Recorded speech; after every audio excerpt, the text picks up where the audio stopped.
Dani Olmo to Liverpool. If reports are to be believed, Dani Olmo is on his way to Anfield. Join me as I look more in depth at what can Dani Olmo bring to this Liverpool side, and just how likely is it that he'll come to Liverpool.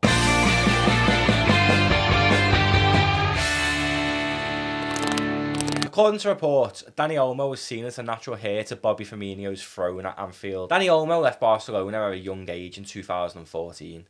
Following spells at Dynamo Zagreb and Red Bull Leipzig, apparently Barcelona are back in the market to sign him this January. However, given Barcelona's recent financial difficulties, this seems very unlikely, and if reports are to be believed, Liverpool are ready to pounce to bring the Spaniard to Merseyside as early as January. With Mo Salah and Sadio Mane departing for the African Cup of Nations in January, Jurgen Klopp is apparently keen to bolster his attacking options this January, with Dani Olmo seen as the perfect fit to come to Merseyside and make an instant impact. Dani Olmo is rarely likened to Bobby Firmino, his all-round play and his play off the ball as well seems like he is the perfect fit for what we're missing as a little backup for Bobby. With Jurgen Klopp being a keen admirer of Dani Olmo, he is seen to be the perfect fit for the current Liverpool system. Liverpool do play a very similar style of football to that of the Red Bull model, so that seems like Dani Olmo would slot perfectly into the Liverpool team. In the Bundesliga in 2021, Dani Olmo actually ranked 7th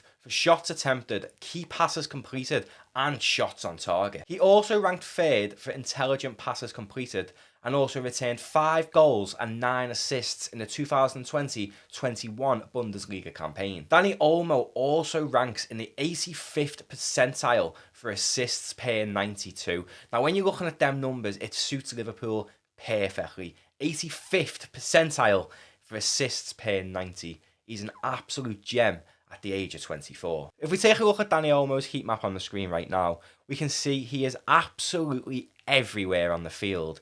And this is where the comparisons to Bobby Firmino come in, because when he's not on the ball, he's dragging defenders out of position, which can free up key positions for Sadio Mane and Mo Salah to come into to an attack, which is what Bobby Firmino does so well. And Dani Olmo is a very similar style of player to Bobby, because his off-ball movement is probably up there with some of the best in the world. We know Jurgen and his team love a player who presses. That's one of the main reasons we actually purchased Diogo Jota from Wolves, and he's been described as a pressing monster.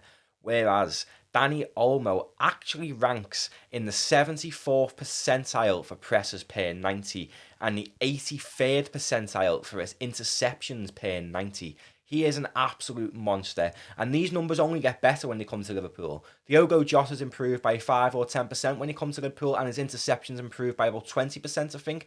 If we're going to improve Dani Olmo's numbers by 5 or 10%, we're talking 84 90th percentile per 90 for presses, and potentially the 93rd percentile for interceptions per 90. We know Jurgen and his team can work wonders with any player, and they make every single footballer they come into a better player. Look at the likes of Andy Robertson, Fabinho, Virgil van Dijk. They have all come on leaps and bounds since joining Liverpool, and I do think that Dani Olmo could be the same. At only 24 years of age, Dani Olmo does look like the perfect fit for the Reds in the January market. Let's not forget, Mane and Salah are both going to the African Cup of Nations. That leaves us going into games with only Bobby, Jota, Divock and Taki to fill 3 positions. Now, Bobby and Jota, you're like, yeah, they can start fine. But it's that third attacker, really, where you're thinking, oh, we're a little bit light.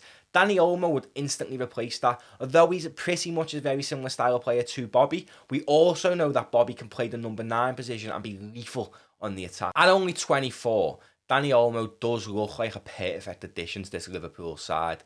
With Sadio Mane and Mo Salah going to the African Cup of Nations in January, we are weak going forward. We've got Bobby, Jota, Divock and Taki to fill 3 positions for potentially up to 5 weeks, give or take, depending on how long the Egypt and Senegal respectively go in the competition. However, I'm sat there also thinking he's very similar to Bobby. So to me, it's one of them of if he came, it's one of them starts while the other one's benched, and he's coming in as maybe a backup to Bobby in the Liverpool side. So I don't think it really fixes that issue.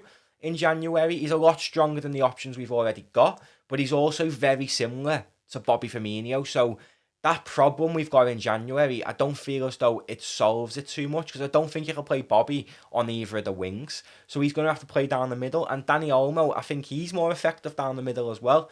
unless we're talking a system change for 4 or 5 weeks while the AFCON's happening, I can't see him coming in as the answer in January to the African Cup of Nations with us losing Mane and Salah.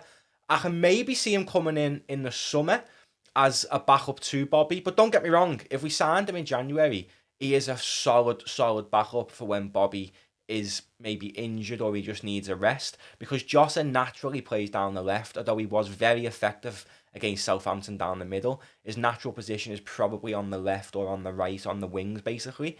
Whereas Dani Olmo's is down the middle, very similar to that of Bobby Firmino. Let me know in the comments what you think. Is Dani Olmo a good option? Would you like to see him at Liverpool? Or is there somebody else who you would absolutely love to see Liverpool sign in January to help us with the fixture congestion with the African Cup of Nations losing Mane and Salah? I've been Matty for LFC Transfer Room, and thanks for watching.